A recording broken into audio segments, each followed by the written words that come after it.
Le Seigneur ne parle pas quand nous avons un grand homme de Dieu. Ce n'est pas en ce moment-là que le Seigneur parle. Le Seigneur ne parle pas quand nous avons besoin, n'est-ce pas, d'être honorés, d'être respectés, d'être glorifiés. Je vous invite à lire deux textes, 1 Samuel 3, 1 à 19. On ne va pas lire toute la péricope, mais on va lire quelques versets. Et nous allons voir comment les seigneurs et quand les seigneurs parlent, n'est-ce pas, à son serviteur. Le jeune Samuel était au service de l'Éternel devant Élie. La parole de l'Éternel était rare en ce temps-là. Les visions n'étaient pas fréquentes et Samuel était couché dans les temples de l'Éternel où était l'arche de l'Éternel. Alors l'Éternel appela Samuel. Samuel grandissait, l'Éternel était avec lui et il ne laissa tomber à terre aucune de ses paroles. Amen. Et dans Jonas, la parole de Dieu nous dit, la parole de l'Éternel fut adressée à Jonas, fils d'Amithaï, en ces mots. Lève-toi, va à Ninive, la grande ville, et crie contre elle. Sa méchanceté est montée jusqu'à moi. Verset 1 à 3. Verset 3 à 2. Lève-toi, va à Ninive, la grande ville, et proclame-y la publication que je t'ordonne. Jonas 4 à 2. Tu es un Dieu compatissant et miséricordieux, lent à la colère et riche en bonté, et qui te répand du mal. Amen. Merci Seigneur pour ta parole.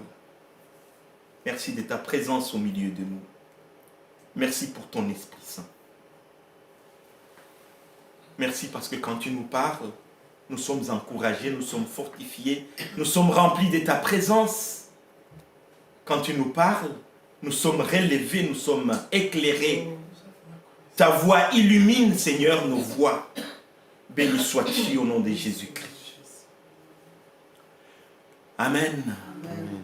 Dieu parle quand l'homme est fatigué, quand l'homme est dans les désarrois, quand l'homme ne sait plus quoi faire, ne sait plus où aller, ne sait plus sur qui s'appuyer. Les prophètes Élie, Samuel. Dieu parle quand il veut nous instruire. Il veut instruire son enfant. Il veut instruire son peuple. Et il dit, écoute Israël, l'Éternel, ton Dieu, l'Éternel, notre Dieu est l'unique. Dieu parle aussi pour confondre le diable, pour confondre le malin. Et il peut lui dire, arrière de moi Satan. Dieu parle quand il n'y a plus d'espoir. Il n'y a plus d'issue. On ne sait pas où aller, quoi faire. On ne sait pas quoi manger. Il peut dire à Pierre, jetez votre filet du côté droit de la barque et vous aurez du poisson. Dieu parle pour confier une mission. Dieu ne parle pas pour rien. Il parle pour confier une mission, pour envoyer un messager. Va à Ninive. Dieu te parle. Allez partout dans le monde. Dieu te parle. Faites des disciples. À Philippe, approche-toi de ce char. Donc, nous allons voir les 5 manières là dont Dieu parle. Il parle quand l'homme est fatigué. quand l'homme est dans les désarrois, quand l'homme ne voit pas d'issue, comme Élie face au prophète des Baals. Vous savez, nous, quand nous lisons l'histoire, c'est juste une histoire qui nous est rapportée. Mais Élie, Jézabel cherche la tête d'Élie. Jézabel veut tuer Élie. Élie ne voit plus d'autres prophètes. Et il se retrouve seul face à la pression de Jézabel et d'Akab, le roi Akab, qui cherche Élie, n'est-ce pas? Et Dieu va parler à Élie en ce moment-là. Quand nous lisons les textes, 1 Roi 18, 25 à 41, Élie est sous un arbre. Il veut mourir. La vie n'a plus de valeur. Pourquoi vivre alors que d'autres prophètes ont été tués? Pourquoi vivre alors que ma vie est recherchée? Ma tête sera décapitée. Vaut mieux mourir par ce poison de l'arbre. Dieu s'approche. Que fais-toi là, Élie? Amen. Amen. Et quand Dieu parle, il ramène avec lui ce de quoi nous ressourcer. Amen. Fatigué, épuisé, ne voyant plus que la mort, Dieu peut dire à Élie, lève-toi, mange et bois. Le chemin est encore là. Amen. La mission est encore devant toi. Dieu parle à Samuel à une époque où la voix de Dieu, n'est-ce pas, est de plus en plus rare. Et quand la voix de Dieu est de plus en plus rare, la tentation, c'est que n'importe qui se proclame du nom de Dieu. Jésus prévient, attention, dans les derniers jours, il y aura beaucoup qui viendront en mon nom. Ne les suivez point. Ne les écoutez point. Et Samuel vit à une époque où, quand j'ai lu les textes, je me dis, mais en ce moment-là, il y a aussi les combles de l'abomination qui est dans les temples. Le péché bat son plein dans les temples. Les fils du grand sacrificateur Élie ont introduit la prostitution sacrée dans les temples. Et le jeune Samuel grandit au milieu de tout ça. Et la parole de l'Éternel est encore rare. Heureusement, la lampe de Dieu n'est pas encore éteinte. Amen. Amen. Il y a une mission. Vous la connaissez parce qu'on en a parlé. Que le feu ne s'éteigne point, n'est-ce pas? Le feu doit rester allumé sur l'autel et qu'on n'y apporte point du feu étranger. Quand l'Éternel s'approche de Samuel, c'est à une période de confusion totale.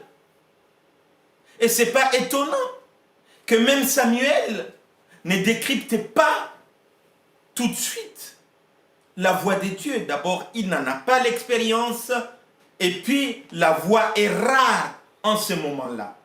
Dieu vient pour ôter cette confusion-là. Mes brebis connaissent ma voix. Amen. Et il va parler à Samuel. Vendredi, ceux qui prient avec nous, et toute la semaine d'ailleurs, je leur ai dit, Dieu parle à David de manière particulière. Dieu parle à David dans une confession, n'est-ce pas? De paroles de foi, de paroles prophétiques, où David entend Goliath injurier le peuple des dieux, injurier Dieu. Quel est ce Philistin pour qu'il injurie ainsi le peuple des dieux? Qui est-il?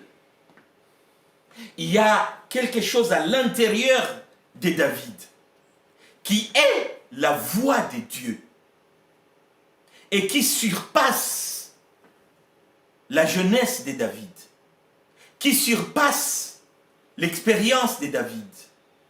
David, c'est cet homme. Quand le roi le regarde, il va lui dire, mais tu n'es qu'un enfant. Tu n'es qu'un enfant.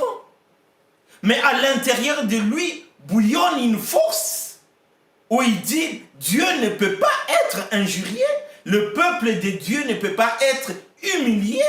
Ce Philistin-là, moi, je vais le combattre, je vais l'abattre. Alors que tout le monde dit, mais tu es fou, tu as perdu la tête. Lui, il a l'expérience de la guerre, il a l'expérience du combat. Et je disais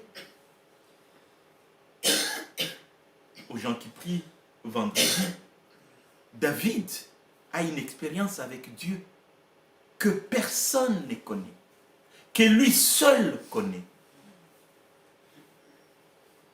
David, comme un bon berger, et on le voit là, l'image du Christ, il a toujours donné sa vie pour ses brebis. Il ne s'en est jamais vanté. Il ne s'en est jamais glorifié. Mais là, il y a quelque chose qui bouillonne en lui. L'Esprit de Dieu bouillonne en lui. Et quand le roi le regarde et le trouve jeune, il va dire au roi, ne me trouve pas si jeune.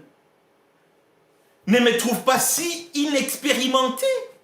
Ton serviteur, sur la colline, quand j'ai gardé mes brebis, et qu'un lion venait attraper la brebis, je poursuivais la brebis et les lions. Je poursuivais ces lions-là, j'arrachais, je sauvais la brebis. Je tenais les lions par sa langue et je les tuais. La parole nous dit plusieurs fois, il a fait ça, des lions et des ours. Et il dit à Saül, ce Philistin-là, Dieu va faire de lui ce qu'il a fait des lions et des ours. Amen. Amen. Isaïe apprendra après que son fils est un tueur des lions. Mais son fils ne s'en est jamais vanté, ne s'en est jamais glorifié. Amen. Dieu parle par la voix de notre conscience. Dieu parle à l'intérieur de nous quand tout espoir est perdu. Quand tout semble perdu et nous ne pouvons plus rien, il y a cette force en nous. La parole du Seigneur dira, ne vous enivrez pas de vin, c'est de la débauche. Soyez remplis du Saint-Esprit. Amen. En ce moment, dans les épreuves où vous voyez toutes les portes fermées, vous avez toqué, vous avez essayé, tout est fermé. Il y a un ressourcement intérieur. Le Saint-Esprit peut vous dire, il y a une possibilité. Il y a une possibilité. Paul et Silas, dans la prison, ils ne font que chanter. Les chaînes de la prison tombent, les portes sont ouvertes. Amen. Pierre va vivre pareil. Alléluia. Parce que notre Dieu n'est pas loin de nous. Gédéon face aux Madianites. Il n'a aucune force, Gédéon. Il se cache pour battre les blés. Pour que sa famille mange un peu, il est caché. L'ange de l'Éternel vient le voir au moment où les Philistins font ravage. Il n'y a pas de sortie, il n'y a pas d'espoir. L'Éternel va lui dire, va avec cette force que tu as. Amen.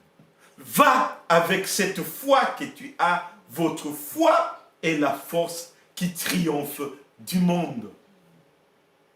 J'ai vu aussi cette voix lors des eaux de Mériba où Moïse, le peuple accable Moïse. Pourquoi tu nous as amenés ici dans le désert pour que nous mourions de soif? L'Éternel va dire à Moïse, lève ton bâton sur les rochers, l'eau sortira. Chose impossible. D'abord, c'est dans le désert, tout est sec. Et après, c'est sur un rocher. Un rocher, ce n'est pas un oasis. Mais Dieu peut faire jaillir un oasis dans le désert. Dieu peut faire du rocher un robinet. Alléluia. Ces rochers les accompagnaient. Ces rochers étaient Christ, qui était avec eux. Amen. Amen. Et il a jailli. Il a fait jaillir de l'eau dans le désert. Le peuple a pu boire. Le ressuscité dira à ses disciples, quand Dieu parle, les disciples qui sont perdus. Jésus est mort. Oui, il est ressuscité. Mais il n'est plus avec eux tous les jours comme il était. Ils sont dans les désarrois. Ils ont suivi Pierre qui leur a dit, moi je retourne à la pêche. Jésus est là. Recevez ma paix. Alléluia. Que votre cœur ne se trouble point. Ne vous faites pas de soucis. Croyez en Dieu. Croyez aussi en moi, dira Jésus. Dieu parle quand il n'y a plus de solution. Il n'y a plus de solution. Regardez Ézéchias, 2 Rois 21 à 7. Tu vas mourir, Ézéchias. Tu ne sortiras pas de ce lit. Que fait Ézéchias? Il se tourne vers Dieu. Et il dit à Dieu, rappelle-toi de mes œuvres. Rappelle-toi comment je t'ai servi. Relève-moi de cet endroit. Je te servirai encore. Ésaïe, qui est venu avec le message, tu vas mourir, n'était pas encore sorti de la porte de la ville que le Seigneur lui dit, retourne chez Ézéchias. Dis-lui, comme il s'est tourné vers moi, il sera guéri. Je le relèverai de ce lit-là. J'augmenterai ses jours de 15 ans de plus. Alléluia. La parole de Dieu te dit, la parole de Dieu me dit, tu ne mourras point, mais tu vivras et tu raconteras les merveilles de l'Éternel.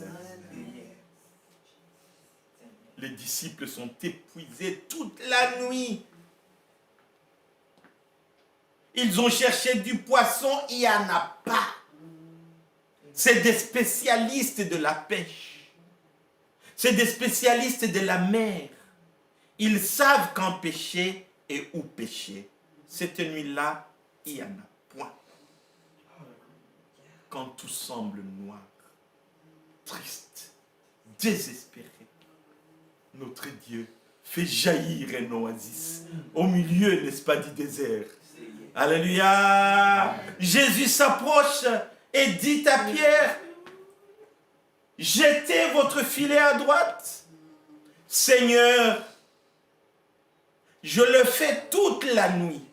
Nous l'avons fait toute la nuit. Mais maintenant, sur ta parole, je le refais. Alléluia. L'obéissance, n'est-ce pas? L'obéissance alors que rien n'est possible. Rien n'est possible. Et ils en ont la preuve. Ce soir, il n'y a pas de poisson dans la mer. Nous avons jeté à gauche, à droite, ils l'ont fait sur les rivages, ils sont allés dans les profondeurs, ils rentrent, les enfants, non, il n'y a pas de poisson. À la parole du Seigneur, tu l'as ordonné, je le ferai.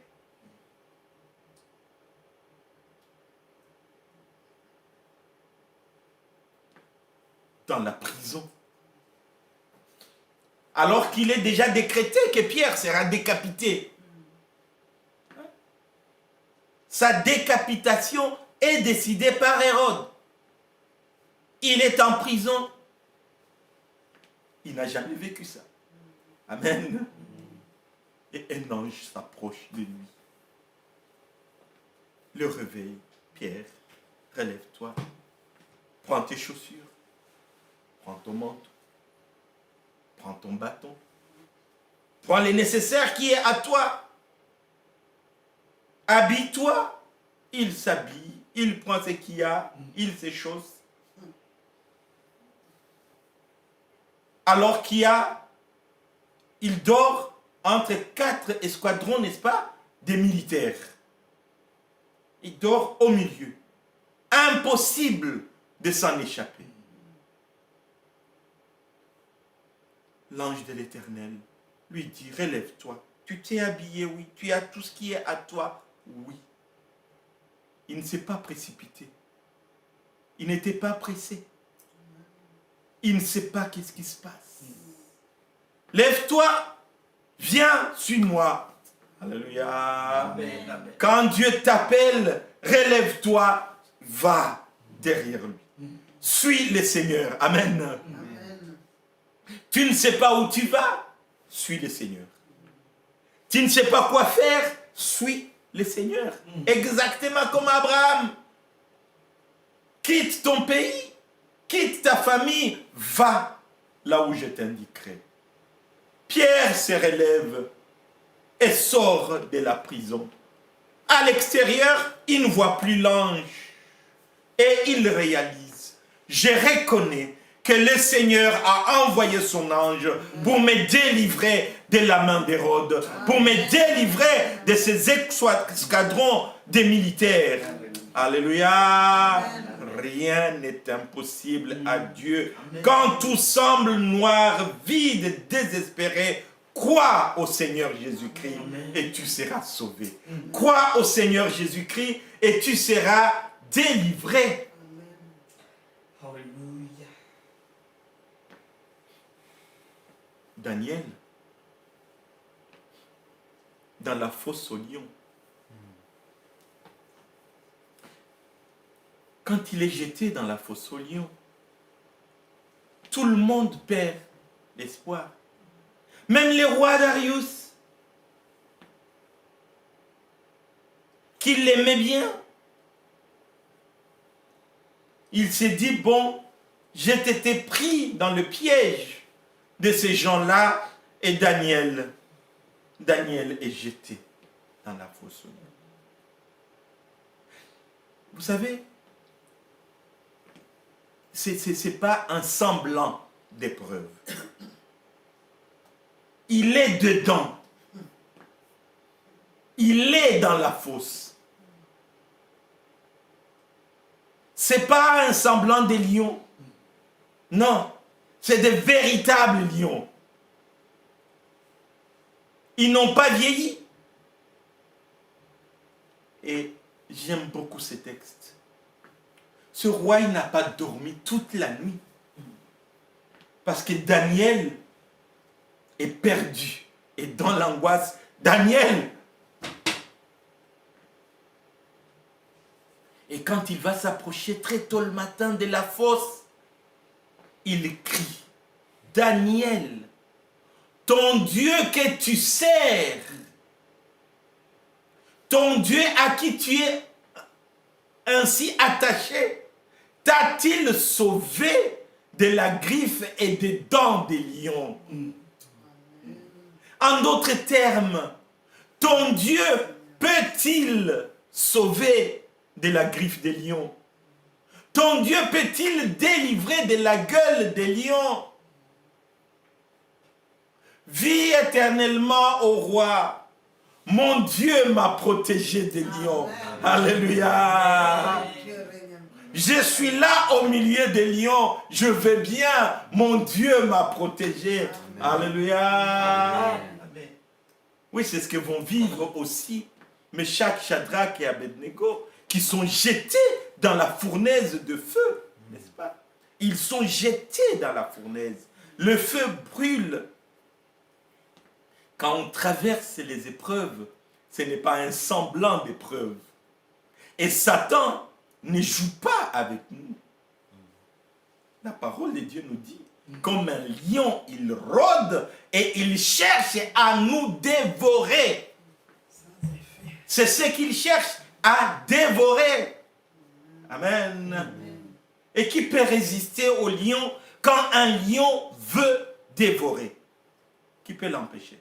Et la proie est là.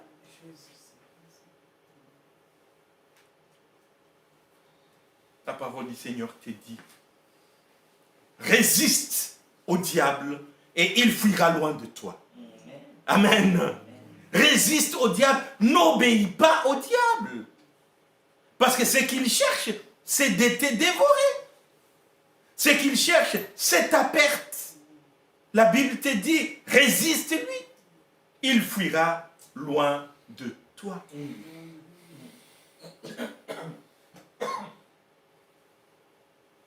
Il n'y a plus de solution. Et parfois, nous cherchons nos solutions auprès des hommes. Nous cherchons nos solutions auprès de nos proches. Auprès de ceux-là que nous savons qui nous aiment. Et parfois, nous en cherchons auprès des gens que nous avons aidés. Et nous nous disons, bon, il me doit au moins ça. C'était le cas de Joseph. Joseph, l'innocent. Joseph, le juste. Joseph, qui s'interdit de pécher, de commettre quoi que ce soit contre la volonté de Dieu, il se retrouve en prison. Et là, dans la prison, le Seigneur lui révèle la signification des songes de deux employés du roi, du pharaon. Un est décapité, comme Joseph l'a dit, et l'autre, il est libéré. Joseph l'accompagne par des paroles. Tu es libéré, n'oublie pas mon cas quand il sera devant le roi. Amen. N'est-ce pas qu'il a quelqu'un qui sera auprès du pharaon, qui sert le pharaon? Va dire au pharaon que je suis ici injustement, j'ai rien commis. Et quand il arrive auprès du pharaon, pense-t-il encore à Joseph? On a un très très bon chant en Swahili qui dit, quand les amis manquent, je continuerai à croire. Jésus, l'ami fidèle, restera là à jamais. Quand les frères et sœurs m'abandonnent, je continuerai de croire. Jésus, le frère par excellence, il ne m'abandonnera jamais. Cet homme oublie Joseph. Il oublie totalement. Jusqu'au jour où le roi sera dans les désarrois, il a un songe, un rêve qu'il n'arrive pas à interpréter, et c'est là qu'il se rappelle, il dit, je vais confesser, je vais me repentir, parce qu'il y a quelqu'un que j'ai laissé en prison et qui ne mérite pas d'être en prison.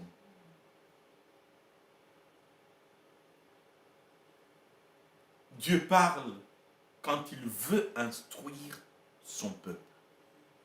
Parce qu'il ne veut pas que nous restions dans l'ignorance.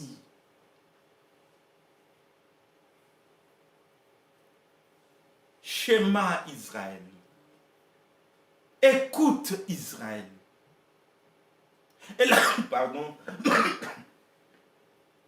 La première chose que nous devons écouter, c'est qu'il n'y a pas d'autre Dieu. Amen. Notre Dieu est l'unique. Amen. L'homme peut dire, je ne l'aiderai pas et je verrai qu'est-ce qui va se passer pour lui. Même dans la fosse au lion, Dieu sera là pour toi. Dans la fournaise de feu, Dieu sera là pour toi. Les hommes pourront t'abandonner. L'Éternel, ton Dieu, est l'unique qui peut te secourir, qui peut t'aider. Dieu parle à Israël et lui donne ses 10 commandements, Exode 20. Et quand nous lisons les 10 commandements, il y a une première partie qui regarde Dieu. Tu n'auras pas d'autre Dieu devant ma face. L'Éternel, ton Dieu, est le seul vrai Dieu. Tu n'adoreras pas d'autres dieux. Tu ne feras pas d'image semblable. Une instruction, n'est-ce pas? Tu ne feras pas d'image qui lui soit semblable. Et vient la partie honore ton père et ta mère. Le commandement qui a une promesse derrière. Tes jours seront nombreux. Tu seras heureux sur la terre. Et après vient toute une série de commandements qui invitent à la relation. Tu ne tueras point. Tu ne commettras point d'adultère. Tu ne déroberas point, n'est-ce pas, les choses de l'autrui. Tu ne calomnieras point. Tu ne diras point des mensonges. Dieu parle pour instruire son peuple, pour amener son peuple à avoir une relation correcte avec lui, une relation correcte avec les parents, mais aussi une relation correcte avec nos semblables. Amen. Et c'est là pour être les sels de la terre, pour être la lumière du monde. Je prie le Seigneur toujours qu'il fasse de moi les sels de la terre. C'est-à-dire que ceux-là qui sont dans l'amertume, qui sont perdus, dont la vie est amère, quand ils te croisent, que tes paroles soient douces, comme du miel pour leur vie. Alléluia. Comme du sel pour guérir, pour apaiser, pour encourager. Dieu parle pour nous instruire comment nous comporter, nous qui avons décidé de les servir, les lois sur les Naziréas. Nombre 6, 18. Dieu parle pour nous apprendre comment prier. Et ne pas prier comme les hypocrites. Dieu parle pour nous envoyer. Amen. Amen.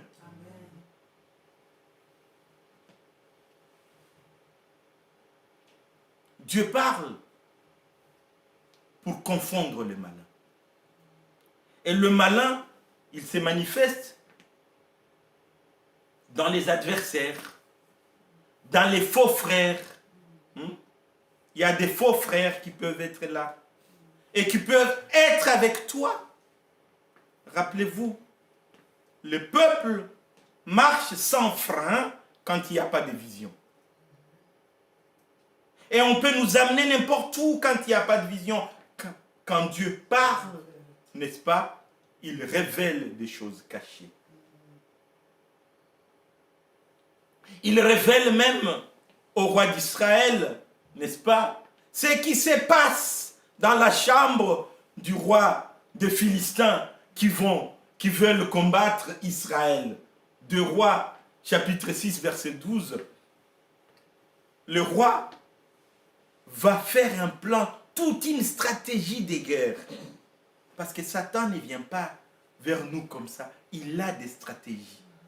Il élabore des stratégies pour voir où est-ce qu'il va t'attraper. Et ce roi, il dit à son armée, nous allons camper à tel endroit. Et aussitôt dit, aussitôt révélé au roi d'Israël par les biais du prophète. Et le roi d'Israël s'y place. Lui se réveille. Où est-ce qu'il va aller? il est dans la confusion. Dieu parle pour confondre les malins.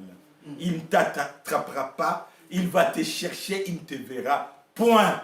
La parole de Dieu nous dit, ils viendront vers toi par un chemin, ils fuiront par 7 chemins. Ce roi dit, mais qu'est-ce qui se passe? Il y a un traître au milieu de nous. Il y a un traître qui dit au roi d'Israël, et dit, attention au roi, il n'y a pas de traître. Mais Dieu révèle tout au prophète, et le prophète dit tout au roi d'Israël. Amen. Dieu confond les malins. Dieu confond nos adversaires. Et même quand ils viennent par ruse, regardez la ruse du Satan. Pierre ne se rend même pas compte de ce qu'il dit. Il dit à Jésus, tout ce que tu dis là ne t'arrivera pas. Jésus voit derrière lui Satan. Arrière de moi Satan. Exactement. C'est Satan qui est venu vers lui dans le désert, n'est-ce pas? Et Jésus lui a dit, tu n'adoreras que ton Dieu seul. Amen. Dieu confond le malin. Dieu confond le diable. Dieu confond tellement le diable que il nous envoie. Vous imposerez les mains aux malades, les malades seront guéris. Vous chasserez les mauvais esprits. Amen. Mais il suffit juste d'obéir au commandement et Satan est désorienté. C'est tellement simple. C'est tellement simple que Satan même arrive à séduire certains chrétiens. Il faut faire ça, il faut faire ceci, il faut faire... Non, Jésus dit, ma grâce te suffit. Obéis tout simplement et tends les mains sur les malades. Amen. Chassez les mauvais esprits.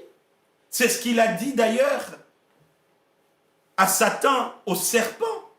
Tu morderas le talon de sa progéniture, mais sa progéniture t'écrasera la tête. Amen. Vous écraserez la tête du serpent. Résistez au diable, il fuira. Jacques 4, 7. Zachée, qui se cache dans l'arbre. Oui, il est court de taille, il est petit de taille. Mais aussi, c'est un collecteur d'impôts. Quand il va chez Jésus, quand Jésus, rentre chez lui, vous avez entendu ce qu'il va dire. Si j'ai dérobé à quelqu'un quelque chose, je rendrai 4 fois. C'est aussi pour cela qu'il s'est caché. Mais quand Jésus arrive, c'est la régénération. Amen. C'est la nouvelle naissance. Le voleur devient un donateur. Celui qui dérobait commence à distribuer. Je donnerai 4 fois plus ce que j'ai dérobé. Parce que Jésus donne la vie. Et la vie en abondance. Or et argent m'appartiennent, dit l'Éternel. Mais Pierre et Jean, devant la porte des brebis, à l'heure de la prière, et qui croisent ce paralytique, et ils n'ont ni or ni argent. Et quand on n'a ni or ni argent devant quelqu'un qui commande, mais quand Dieu parle, il confond le malin. Amen. Quand Dieu parle, il confond les adversaires. Tu n'as pas de l'or, tu n'as pas de l'argent. Rappelez-vous, un jour les disciples n'ont pas d'argent. Qu'a fait Jésus? Il dit à Pierre, va chercher, pêcher un poisson. Il pêche un poisson, ouvre sa gueule, tu auras de l'argent. Alléluia. Est-ce que le poisson devient une banque? Le poisson devient un coffre pour garder de l'argent? Quand le Seigneur veut sortir de l'argent, il le sortira n'importe où. Là, Pierre et Jean n'ont rien. Mais ils ont Jésus. Est-ce que Jésus, c'est une richesse? Est-ce que tu as déjà considéré Jésus plus précieux que l'or, plus précieux que l'argent? Amen. Or et argent, nous n'avons pas, mais au nom de Jésus-Christ, lève-toi et marche. Il se passe quelque chose d'inattendu quand Dieu parle.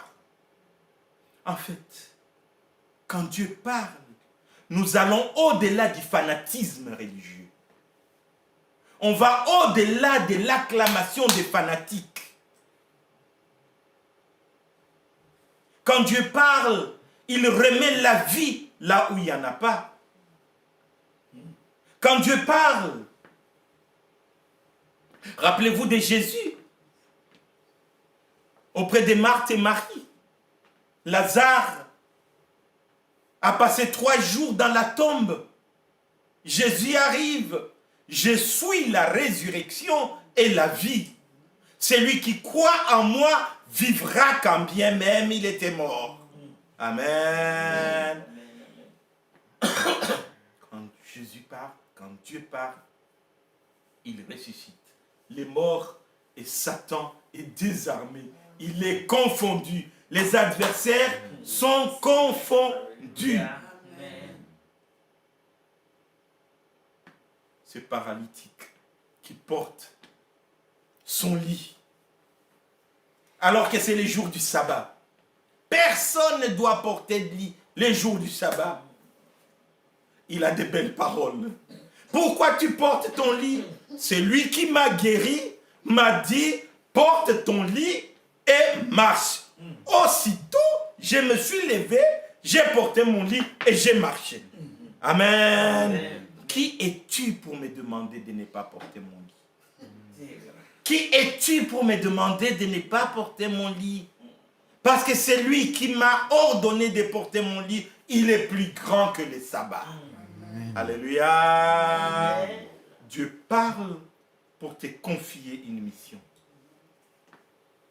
Dieu parle pour t'envoyer. Seul, pourquoi me persécutes-tu? Saül dit, la Bible le dit, il entend la voix. Ceux qui sont là entendent les bourdonnements.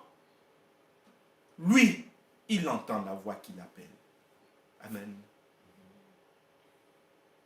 Pierre, m'aimes-tu? Après l'avoir régné 3 fois. Nous reviendrons là-dessus sur les messages de la Pâque. Il n'a pas régné seulement 3 fois. C'est lui qui a dit aux autres, mes amis, Jésus a dit on reste là. Moi, je retourne à la pêche. Et les autres vont avec lui. Jésus va rétablir l'apôtre dans la mission. Alléluia. M'aimes-tu? Abraham est envoyé tout comme nous. Faites de toutes les nations mes disciples. Baptisez-les. Est-ce que quand nous lisons ces textes, nous réalisons que Dieu nous parle, que Dieu nous envoie? Ou nous pensons que ça concerne les disciples?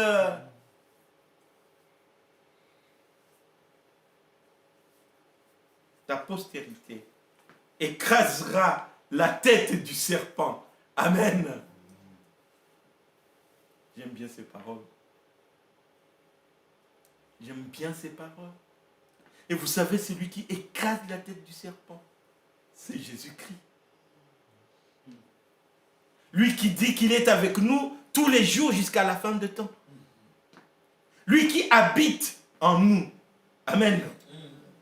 Il est en nous. Et en nous, il écrase la tête du serpent. C'est pour cela que la Bible dit, résistez au malin, il fuira loin de vous. Car Christ est en vous et résiste contre lui avec vous. Amen. Vous imposerez les mains aux malades. Pardonnez, bénissez. Guérissez, ne maudissez point. Approche-toi de ces chars. L'Esprit dit à Philippe, pour s'approcher de l'Éthiopien, qui est unique, qui vient d'une autre contrée, approche-toi de lui.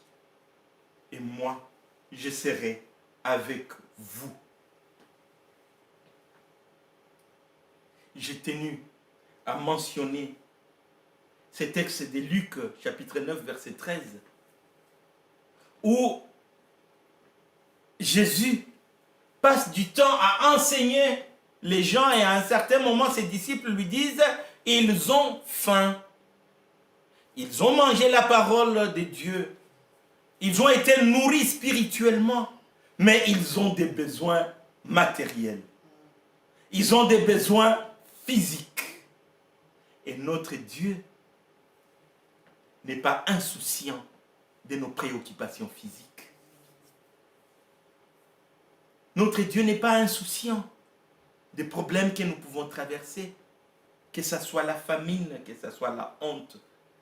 Il va nous habiller, il va nous vêtir, il va nous nourrir, donnez-leur à manger. Et quand il donne à manger, il en restera en réserve.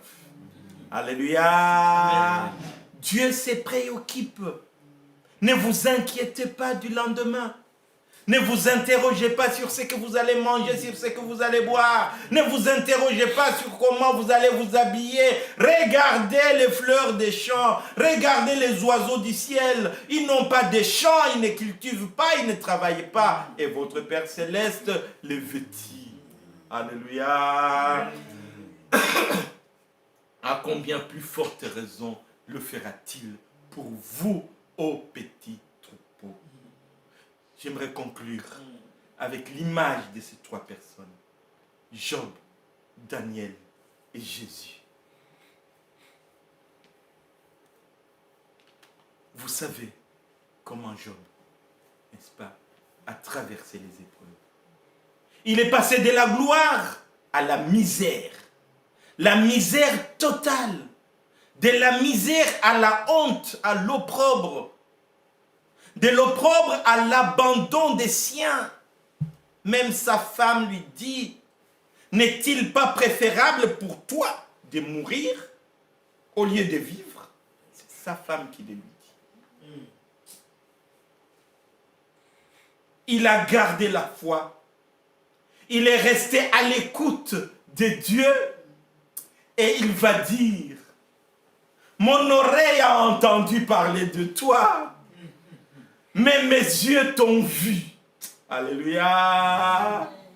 La Bible dit, la fin de celui qui a écouté Dieu, la fin de celui qui a gardé la parole de Dieu, la fin de celui qui a gardé la parole de la persévérance, dira Apocalypse, est formidable que ses débuts. Il va posséder 14 000 brebis, 10 enfants, 7 fils, 3 filles. Et la parole de Dieu nous dit, dans le monde, il n'y a jamais eu d'aussi belles filles que les filles de Job. Rappelez-vous que c'est cet homme qui avait des abcès, qui coulait de pu partout. Il n'y a que sa langue qui était préservée. Et avec sa langue, sa foi. Amen. Et ce qui triomphe du monde, c'est votre foi. Alléluia. Il a eu une fin formidable. Nous avons parlé de Daniel et de ce roi qui vient parler à la bouche de la fosse des lions, ton Dieu peut-il te garder de la gueule des lions? Mes amis, Dieu peut nous garder de la gueule. Dieu peut nous délivrer de la main de l'adversaire. Alléluia. Dieu peut dresser devant toi une table en face de tes adversaires. Ils sont là et toi tu es assis comme un prince, comme une princesse. Et tes adversaires, ils verront ton élévation. Reste fidèle, obéis et l'Éternel va t'élever. Alléluia. Jésus dit, je serai avec vous jusqu'à la fin du temps. Je ne vous abandonnerai point. Recevez ma paix. Recevez le Saint-Esprit, dit Jésus. Il vous est avantageux que je m'en aille, parce qu'en partant, je vous laisserai le Paraclétos. Je vous laisserai le défenseur, le consolateur. Il sera avec vous. Les hommes refusent de te consoler. Laisse que le Saint-Esprit te console. Laisse que le Saint-Esprit t'encourage. Laisse que le Saint-Esprit te fortifie. Alléluia. Et toi, tu as reçu gratuitement. Alléluia. Distribue la grâce gratuitement. Impose les mains aux malades. Bénis les autres. Ils seront bénis. Amen. Ne te minimise pas. Ne dis pas qui suis-je. Jésus dit, ils seront bénis. C'est que toi tu vas bénir. Alléluia. Amen. Si tu leur ouvres la porte du royaume des cieux, le royaume des cieux leur sera ouvert. Amen. Quelle mission? Nous pouvons conduire des peuples, nous pouvons conduire des nations au ciel. Amen. Alors annonce la parole. Jésus te dit, ne crains rien, je suis avec toi tous les jours jusqu'à la fin des temps. Le Seigneur nous bénisse. Alléluia. Alléluia.